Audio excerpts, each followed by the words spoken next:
ഫഹദ് വധം പ്രതിക്ക് ജീവപര്യന്തം കഠിന തടവും 50,000 രൂപ പിഴയും. വിധിയിൽ തൃപ്തനല്ലെന്ന് പിതാവ് മാധ്യമങ്ങളോട്. വിധിയിൽ തൃപ്തി ഇല്ല എനിക്ക്. കാരണം അവനൊരു ഞങ്ങൾക്ക് അറിയുന്നത്ര നിങ്ങൾക്ക് അറിയില്ലല്ലോ. ഇപ്പോൾ അവന് ഞങ്ങളെ അയൽവാസിയാണ്, അങ്ങനെയുള്ള ഒരു ക്യാരക്ടറാണ്.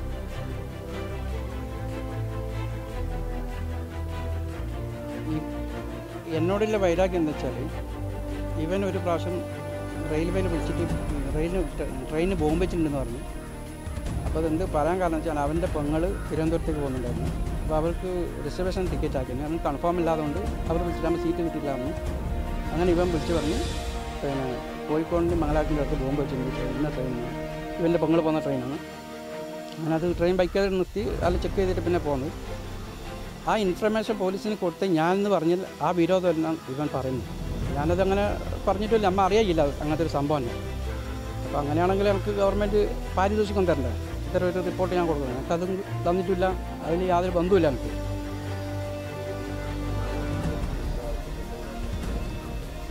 വീണ്ടും നമ്മൾ അങ്ങനെ വക്കീലിനോട് അന്വേഷിച്ച് അത് ചെയ്യും, അങ്ങനെ ചെയ്യും. ശിക്ഷ കൂടുതൽ കിട്ടണം, ഇത് ചെറിയൊരു ശിക്ഷയാണ്, അതിന് വധശിക്ഷ തന്നെ കിട്ടണം. കാസർഗോഡ് ജില്ലയെ ഞെട്ടിച്ച അരും കൊലപാതകമായിരുന്നു ഫഹദിന്റേത്. കൂട്ടുകാരോടൊപ്പം സ്കൂളിൽ പോകുന്ന വഴിയിൽ വെച്ചാണ് പ്രതി വിജയൻ ഫഹദിനെ കൊല ചെയ്യുന്നത്. എൻഡോസൾഫൻ ഇരയായ ഫഹദിന് കാലിന് സ്വാധീനക്കുറവുണ്ടായിരുന്നു. കഴുത്തിലേറ്റ മുറിവാണ് ഫഹദിന്റെ മരണകാരണം. എന്നാൽ പിന്നീട് പ്രതി മാനസിക രോഗിയാണെന്ന് ചിത്രീകരിക്കുകയുണ്ടായി. പിന്നീട് കോടതി ഈ വാദം തള്ളുകയും ചെയ്തു. 2015 ജൂലൈ മാസം 7-ാം തീയതി രാവിലെ കൂട്ടുകാരനോടും അതോടൊപ്പം സഹോദരിയോടൊപ്പം സ്കൂളിലേക്ക്, കല്യോട്ട് സ്കൂളിൽ 3-ാം ക്ലാസ്സിൽ പഠിക്കുന്ന വിദ്യാർത്ഥിയായിരുന്നു ഫഹദ് എന്ന ഈ കേസിൽ മരണപ്പെട്ട കുട്ടി. 8:45 ചാന്തമുള്ള് എന്ന് പറയുന്ന സ്ഥലത്ത് എത്തിയപ്പോൾ പ്രതി നേരത്തെ കരുതിയിരുന്ന വാക്കത്തി കൊണ്ട് കുട്ടി കൂട്ടുകാരോടും അതോടൊപ്പം സഹോദരിയോടൊപ്പം പോകുന്ന സമയത്ത് അവിടെ ചാന്തമുള്ള് എന്ന സ്ഥലത്ത് എത്തിയ സമയത്ത് കുട്ടിയെ തൻ്റെ കയ്യിലായിരുന്ന വാക്കത്തി കൊണ്ട് ഈ പ്രതി വിജയകുമാർ ദാരുണമായി കൊലപ്പെടുത്തുകയായിരുന്നു. കഴുത്തിനായിരുന്നു 6 മുറിവുകളാണ് കഴുത്തിന് അദ്ദേഹത്തിന് കുട്ടിക്ക് മാരകമായ പരിക്കുകൾ പറ്റി മരണപ്പെടുന്നുണ്ട്. അന്വേഷണം ഉദ്യോഗസ്ഥർ അന്ന് തന്നെ അന്വേഷണം ഏറ്റെടുത്ത് അന്വേഷണം വളരെ നന്നായി നടത്താൻ വേണ്ടി അന്നത്തെ അന്വേഷണ ഉദ്യോഗസ്ഥർ കഴിഞ്ഞിട്ടുണ്ട്. വളരെ പെട്ടെന്ന് തന്നെ തെളിവുകൾ ശേഖരിക്കാനും അതോടൊപ്പം അന്വേഷണം പൂർത്തീകരിച്ച് കോടതിയിൽ കുറ്റപത്രം സമർപ്പിക്കാനും കഴിഞ്ഞിട്ടുണ്ട്. അന്ന് തന്നെ പ്രതിയെ നിയമാനുസൃതം അറസ്റ്റ് ചെയ്ത് കോടതിയിൽ ഹാജരാക്കി. പ്രതി ഇന്ന് ഈ വിധി പ്രഖ്യാപിക്കുന്നത് വരെയും കോടതി ജുഡീഷ്യൽ കസ്റ്റഡിയിലായിരുന്നു. പ്രതി കുറ്റക്കാരനാണ് എന്ന് ശനിയാഴ്ചയാണ് കോടതി കണ്ടെത്തിയത്. 302-ാം വകുപ്പ് പ്രകാരം ജീവപര്യന്തം കഠിന തടവിനും 50,000 പിഴ അടക്കണം എന്നാണ് കോടതി വിധിച്ചിട്ടുള്ളത്. അതോടൊപ്പം പിഴ അടച്ചില്ലെങ്കിൽ 3 വർഷം അധിക തടവ് കൂടി അനുഭവിക്കണം എന്നാണ് കോടതി പറഞ്ഞത്. അതോടൊപ്പം 341-ാം വകുപ്പ് പ്രകാരം 1 മാസം വെറും തടവിനും ശിക്ഷിച്ചിട്ടുണ്ട്. അതോടൊപ്പം കുടുംബത്തിന് വിക്ടിം കോമ്പൻസേഷൻ കൊടുക്കാനുള്ള നിർദ്ദേശം കൂടി വിധിന്യായത്തിൽ പറയുന്നു. വിധിയിൽ തൃപ്തനല്ലെന്ന് ഫഹദിന്റെ പിതാവ് മാധ്യമങ്ങളോട് പറഞ്ഞു. തനിക്കറിയാവുന്നതുപോലെ വിജയനെ നിങ്ങൾക്കറിയില്ലെന്നും റെയിൽവേ സ്റ്റേഷനിലെ വ്യാജ ബോംബ് ഭീഷണിയിൽ വിജയനെതിരെ നിന്നതാണ് എന്നോടുള്ള വൈരാഗ്യമെന്നും പിതാവ് മാധ്യമങ്ങൾക്ക് മുന്നിൽ തുറന്നു പറഞ്ഞു. വിധിക്കെതിരെ അപ്പീലിന് പോകുമെന്നും മാധ്യമങ്ങളോട് പറഞ്ഞു. പ്രതിക്ക് വധശിക്ഷ കൊടുക്കണം,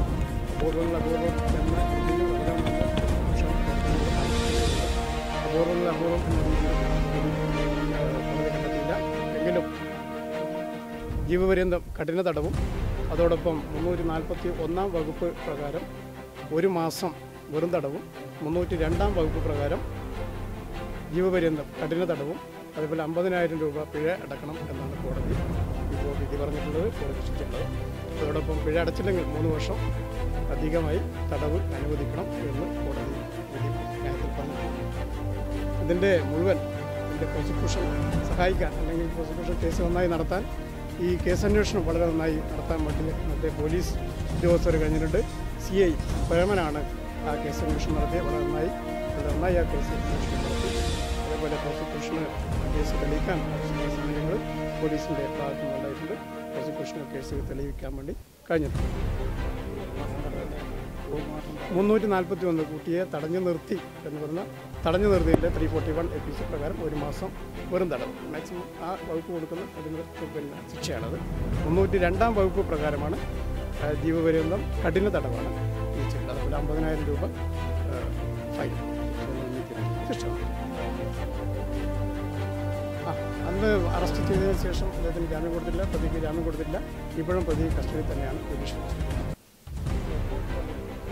മോട്ടീവ് ഈ മരണപ്പെട്ട കുട്ടിയുടെ അച്ഛനുമായി എന്തോ തർക്കമുണ്ട് എന്നുള്ളതാണ്.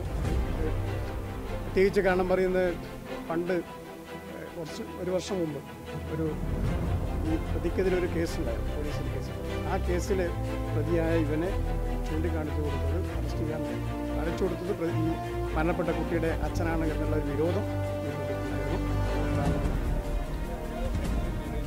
മെൻ്റലി മാനസിക രോഗിയാണ് ആയിരുന്നു അവർ ഡിഫൻസ് എടുത്തിട്ടുണ്ട്. പക്ഷെ അത് തെളിയിക്കാൻ വേണ്ടി കഴിഞ്ഞില്ല.